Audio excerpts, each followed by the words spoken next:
بسم اللہ وصلاۃ وسلام علی رسول اللہ۔ علم الصیغہ سبق نمبر 40، افادہ نمبر 5، باب چہارم کتاب کا۔ اس میں ایک قاعدہ پیچھے ہم نے پڑھا تھا کہ جب باب افتعال کا فا کلمہ جو ہے واو اور یا اصلی ہوں تو ان واو اور یا اصلی کو جو فا باب افتعال کے فا کلمے کے مقابلے میں آئے ہوں گے ان کو تا افتعال کے ساتھ تبدیل کرنا جنس کے اعتبار سے، پھر تا کو تا میں ادغام کرنا ہوتا ہے۔ جس طرح کہ آپ نے وہاں پڑھا تھا اتصارا، اصل میں تھا ایتصارا افتعالا، تو ایتصارا میں یا کس کے مقابلے میں آ رہی تھی؟ فا کلمے کے مقابلے میں باب افتعال کے، تو اس لحاظ سے آپ نے وہاں پر یا کو تا بنایا تھا، تا کو تا میں ادغام کر کے اتصارا پڑھا۔ اسی طرح واو کی مثال ہے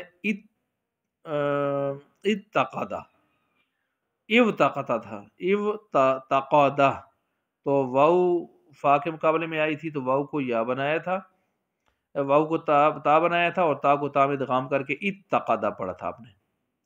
اب یہ واو اور یا کا اصلی ہونا ضروری ہے۔ اچھا، اگر یہ اصلی نہ ہو، بدل کر یہ سلسلہ آیا ہو تو پھر ایسی صورت میں یہ نہیں ہوگا۔ مثال کے طور پر پھر ہم نے کہا تھا اتخذا، تو عام صرفی اس کو اتخذا کو جو ہے وہ کیا کہتے ہیں؟ اس کو شاذ کہتے ہیں۔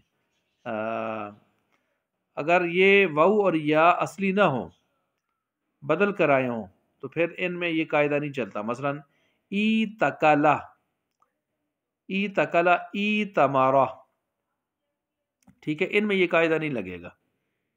کیوں؟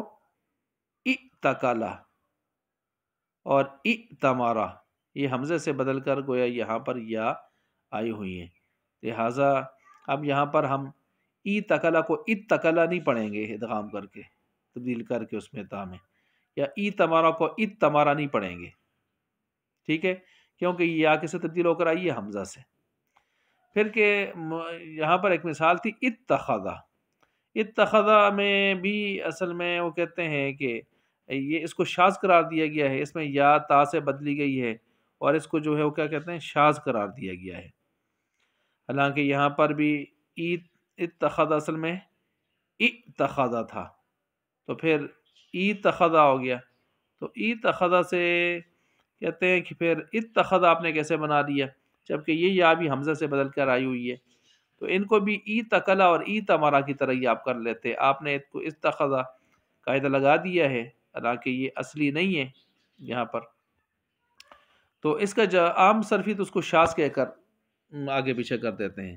لیکن یہاں پر اپنی عادت کے مطابق علم صیغہ کے مصنف کے استاذ محترم یہاں بھی قاعدہ بتاتے ہیں، قاعدہ وہ کہتے ہیں کہ یہ آپ جو کہا ہے نا اتخذ، اصل میں اتخذا اتخذا، اور پھر آپ نے کہا قاعدہ نہیں لگنا چاہیے، لگا کہ آپ نے اتخذا پڑھا، ایسے نہیں ہے۔ وہ کہتے ہیں اتخذا اصل میں یہ نہیں تھا، اتخذا میں تا جو آپ کو ہے بتا رہے ہیں وہ کہتے ہیں تا اصلی ہے، یہ تا اصلی ہے۔ مثلا اصل میں تھا ایت ایت، ٹھیک ہے، یہ اس کی جو تا ہے یہ تا اس کی اصلی ہے، اف تعالی ایت تاخذا، یہ دوسری تا باب افتعال کی ہے، پہلی تا جو ہے اس کی اصلی ہے، یہ تا کسی سے بدل کر نہیں آئی ہوئی۔ یہ کیسے ہو سکتا ہے؟ تو کہتے ہیں اس کا مجرد جو ہے وہ نکلتا ہے تخیذا یتخذو، سمیع یسمع، تخیذا یتخذو، تو یہ تا اس کی اصلی ہے۔ جب تا اصلی ہے تو دو تا گٹھی ہو گئی تو ان کو ادغام کرنا پڑے اتخذا، تو انہوں نے سرے سے اس کا اصل مادہ ہی کچھ اور نکال دیا۔ وہ کہتے ہیں اخذ یاخذ نہیں ہے اس کا مادہ جیسا کہ آپ نکالتے ہیں، تب اعتراض آتا ہے، بلکہ اس کا اصل مادہ ہے تخیذ یتخذ۔ اور اس کی مثال وہ دیتے ہیں، کہتے ہیں بیضاوی وغیرہ میں اس کی آپ تشریح دیکھ سکتے ہیں، وہاں پر اسی مادہ سے لیا گیا ہے۔ اور وہ کہتے ہیں یوں سمجھیں کہ اتخذ اسے جیسے کہ طبیع یتبع، اب طبیع میں جو تا ہے نا تو وہ تا اس کی اصل ہے، طبیع یتبع سمیع یسمع، تو جیسے طبیع میں تا اصل ہے تو اتبع ہم اس کو پڑھ لیتے ہیں نا اتبع، ٹھیک ہے، تو ایسے ہی یہاں پر بھی اتخذ میں بھی اس کا مجرد ہے ثلاثی مجرد تخذ یتخذ، تا اصلی ہے، تو لہٰذا قاعدہ لگ سکتا ہے اور قاعدہ لگایا گیا اس کے اندر۔ تو یہ انہوں نے قاعدہ بیان فرما دیا۔